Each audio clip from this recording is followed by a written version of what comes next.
बिस्मिल्लाहिर्रहमानिर्रहीम। अस्सलामु अलैकुम वरहमतुल्लाहि वबरकातुहू। मोहतरम नाज़रीन किराम, जिस मुल्क हिंदुस्तान की आज़ादी के लिए, जिस मुल्क हिंदुस्तान की आबियारी के लिए हमारे बुजुर्गों ने, उलमाए दीन ने, हमारे पुरखों ने अंग्रेज जालिम जैसे भेड़िए से हर तरह की दुश्मनी मोल ली थी और अंग्रेज को इस मुल्क हिंदुस्तान से भगाने के लिए हर तरह का जुल्म बर्दाश्त किया था, आज उसी मुल्क हिंदुस्तान के अंदर नफरत को बढ़ावा दिया जा रहा है। महाराष्ट्र से एक ऐसी खबर मौसूल हुई जिसको सुनकर और देखकर दिल को बड़ी तकलीफ पहुंची है। यकीनन वो वीडियो आपने भी जरूर देखी होगी। महाराष्ट्र के किसी इलाके की वीडियो है। अस्पताल के बाहर एक शख्स खाना तकसीम कर रहा है, लंबी लाइन लगी हुई है, उसी लाइन के अंदर एक मुस्लिम खातून भी है।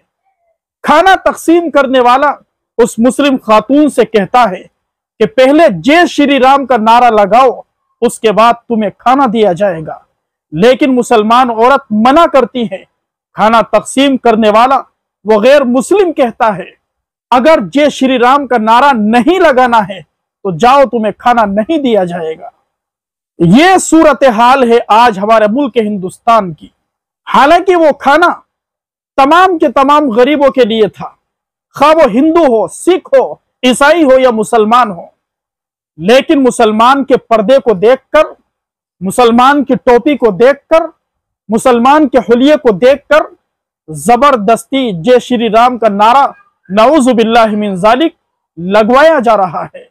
हमारे मुल्क के अंदर जो लोग नफरत को बढ़ावा दे रहे हैं, यहाँ की आबो हवा को खराब करना चाहते हैं, जो मुसलमानों से दुश्मनी रखते हैं, जिनकी नापाक और गंदी निगाहें मसाजिद पर है, मदारिस पर है, उलमा पर है, हम उनसे कहना चाहते हैं कि तुमने अभी हमारे मजहब को पढ़ा नहीं है, हमारे दीन को पढ़ा नहीं है।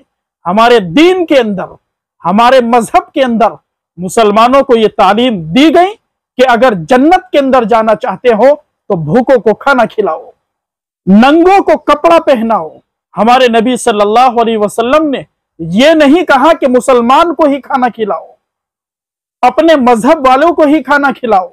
नहीं, इस रुए जमीन पर, इस धरती पर अगर कोई शख्स, चाहे वो किसी भी धर्म से ताल्लुक रखने वाला हो, भूखा है, प्यासा है, नंगा है, उसे कपड़ा पहनाओ, उसकी प्यास बुझाओ, उसके जिस्म पर कपड़ा पहनाओ। ये इस्लाम की तालीम है, ये इस्लाम का हुस्न है। हजरत इब्राहिम अलैहिस्सलातु वस्सलाम जलीलुल कद्र नबी गुजरे हैं, अल्लाह तबारक व तआला के बरगुज़ीदा बंदे हैं। एक मजूसी उनकी खिदमत में आया और कहने लगा कि मैं भूखा हूं, मुझे खाना खिलाइए। इब्राहिम अलैहिस्सलातु वस्सलाम ने कहा कि भाई पहले हमारे मजहब के अंदर दाखिल हो जाओ, उसके बाद क्या है, हम आपको खाना खिलाएंगे, आपका इकराम करेंगे। वो चला गया, लेकिन अल्लाह की तरफ से ये वही आई कि ए इब्राहिम, इतना अरसा हो चुका है, उसकी इतनी उम्र हो चुकी है, हम उसे सुबह भी खिलाते हैं, शाम भी खिलाते हैं, लेकिन कभी हमने उसके मजहब को नहीं देखा। तुमने एक वक्त खाना खिलाने के लिए उसे अपने मजहब की दावत दे दी। ए इब्राहिम, जाओ और उसे अपने साथ खाना खिलाओ। तो इब्राहिम अलैहिस्सलाम दौड़ते हुए उसे तलाश करने निकल गए। बिल आखिर रास्ते में वो शख्स मिला और कहा कि भाई मुझसे गलती होगी, आओ दस्तरखान पर बैठकर एक साथ खाना खाते हैं।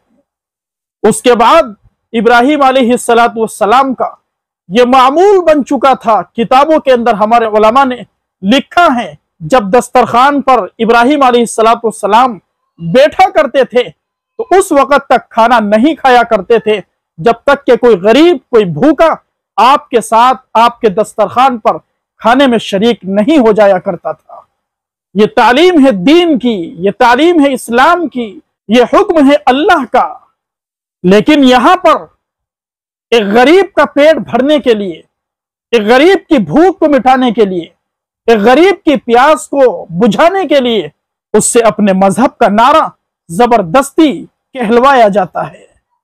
कुरान करीम के अंदर अल्लाह तबारक व तआला ने बड़ी अजीब व गरीब एक आयत करीमा नाजिल की। कि जब जहन्नमी लोग जहन्नम के अंदर चले जाएंगे, जब उनसे पूछा जाएगा कि तुम्हें जहन्नम के अंदर क्या चीज खींच कर ले आई, तो वो कहेंगे वलम नकु नुतइमुल मिस्कीन, कि हम मिस्कीनों को, हम भूखों को खाना नहीं खिलाया करते थे। इस आयत करीमा से, कुरान के इस हुक्म से, कुरान करीम की इस आयत से अंदाजा लगाया जा सकता है कि दीन इस्लाम के अंदर, मजहब इस्लाम के अंदर भूखों को खाना खिलाने की कितनी अहमियत है। बहरहाल अर्ज तो यही करना है कि हमारा मुल्क हिंदुस्तान इस वक्त बड़े हसास और नाजुक मरहले से गुजर रहा है। यहाँ कुछ फिरका परस्त, कुछ अनासिर शर पसंद किस्म के लोग हमारे मुल्क हिंदुस्तान की आबो हवा को खराब करना चाहते हैं। यहाँ जो भाईचारगी पाई जाती है उसको खत्म करना चाहते हैं, मिटाना चाहते हैं। दुआ है रब्बुल आलमीन से हमारे मुल्क हिंदुस्तान की हिफाजत फरमाए।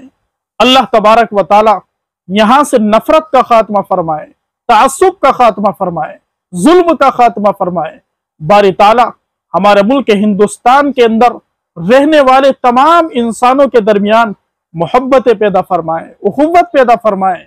बारी ताला हमारे मुल्क हिंदुस्तान को खूब खूब तरक्की अता फरमाए।